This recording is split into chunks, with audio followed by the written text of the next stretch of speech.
Hello again, classy people, this is Josh the Top Hat Gamer, and this week I'm reviewing Assassin's Creed Syndicate. Now, it's no secret that I wasn't a fan of the last entry in the annualized series. The combat and freerunning felt slow and clunky, its story was neither entertaining nor did it impact the series' narrative as a whole, and the heavy inclusion of microtransactions was on the nose to say the least. But I'm not one to hold a grudge, so let's find out how the latest in the Assassin's Creed series holds up. Assassin's Creed Syndicate follows the story of Jacob and Evie Fry, sibling assassins who find themselves fighting to free Victorian London from the iron grip of a Templar industrialist. Though we've seen the battle between Templars and Assassins play out countless times, it's been some time since it's been this engaging, and this is in part thanks to a good amount of time spent developing the main characters, as well as taking the time to show the aftermath of the Assassin's actions. The battle between good and evil has rarely felt so grey. Syndicate spends a solid amount of time developing its characters and their relationships, which caught me off guard considering how awful the interactions between the main pair of characters were in the previous game. Syndicate also steps up its game from last year when dealing with historical figures, a staple of the series that always seems to be a hit or miss. Luckily, the many famous faces of Victorian London don't just blunder on screen for no reason, making sure everyone knows who they are in the process. Oh no.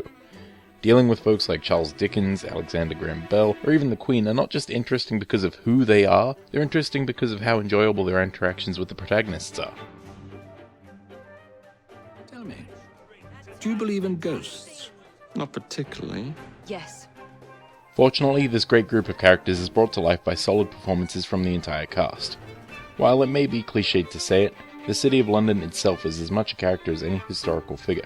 And it is similarly brought to life by the sounds of its bustling streets, from the clopping of horse-drawn carriages down cobblestone roads to the drunken yelling of Cockney thugs.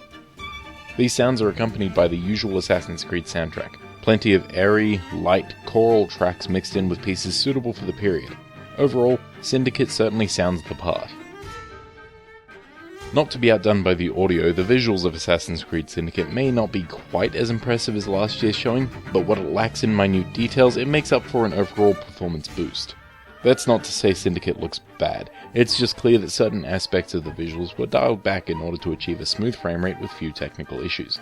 With that in mind, I was glad to see that the outstanding felt and leather textures returned again this year. Those are really good. So, as I just mentioned, sacrifices were made for the sake of the game's performance, and what do you know, Assassin's Creed Syndicate runs smoothly for its duration. Not only that, but many of the mechanics that make this series what it is have been smoothed out too. Call me crazy, but I noticed a significant drop in input lag, especially during the game's signature combat, and while the free run up and down system still has some room to improve, it's a damn sight more fluid than Unity was. Starting with combat, Jacob and Evie hit fast, hard, and perform some of the most brutal executions in the series to date. Taking on groups of thugs feels far more fluid this time around, and with the addition of a multi-kill system, you'll find yourself strategizing a little bit more in order to land more enemies into a kill state before finishing them off. Additional enemy types are thrown into the mix to spice things up, and will keep you alternating between attacking, stunning, and countering. My only concern is that although the finishing animations are awesome, there are just too few of them, and it didn't take me long before I was wishing for more variety. Traversal is another main mechanic that practically made the AC series what it is today, and I found free running and climbing in Syndicate to be as fun as it ever was. A small part of this was thanks to the more responsive controls, though I'd be foolish to omit the inclusion of the line launcher. Acting as almost a grappling hook when you need to reach the rooftops from the streets, the tool has far more applications once you're actually atop London's skyline. Being able to zipline across the often massive streets of London means that despite the increase in the city's size, you're still able to make good time no matter where you're heading. The increased size of London's streets also facilitates the inclusion of horse-drawn carriages, which might just be my favourite part of Syndicate. Firstly, these carriages are fast and handle surprisingly well, while cornering at high speeds makes you feel like you could go careening off into a building at any time. Secondly, you're able to get on top of your carriage at any time, leap onto enemy vehicles, and have high-speed melees through the streets. It's super cool action that is surprisingly 100% under your control. With that said, the gameplay of Assassin's Creed Syndicate isn't necessarily perfect.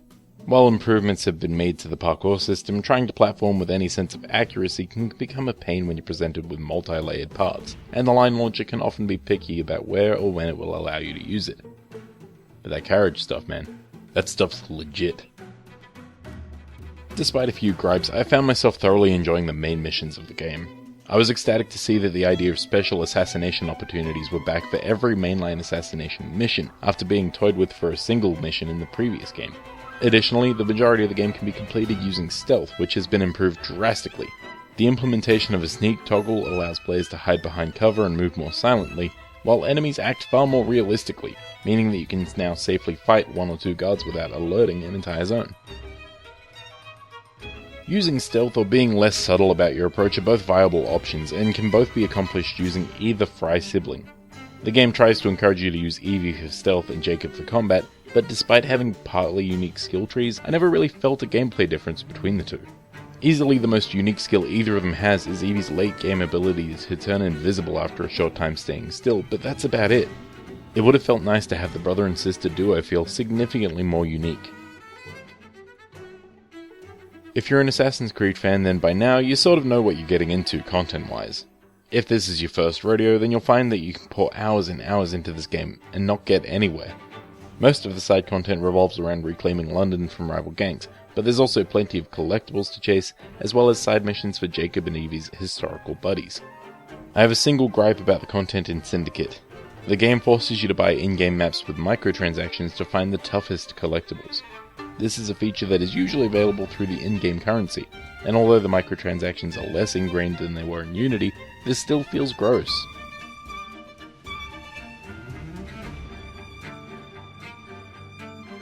So it seems that Syndicate is a big step up from Unity. Who would have thought that faster, more responsive gameplay, an engaging story with realistic character interactions and more overall polish would have made a better game? What's that? Everyone knew that? Huh. Assassin's Creed Syndicate gets the Top Hat Gamer rating of excellent. This game surpasses Unity in almost every way and stands tall as one of the best games in its series. Syndicate provides solid action and surprisingly enjoyable stealth, then wraps it up in an enjoyable plot filled with the most likeable cast I've seen in this series for some time. Fans and newcomers alike should check this one out.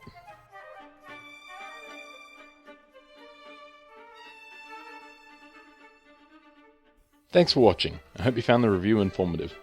If you're wondering what I've been doing for the past month, click the annotation and check out Herocalypse 3, where my mate Jake and I kill a bunch of teens in Until Dawn. Now, if you'll excuse me, I'm late for tea with the Queen. Pip pip cheerio and all that.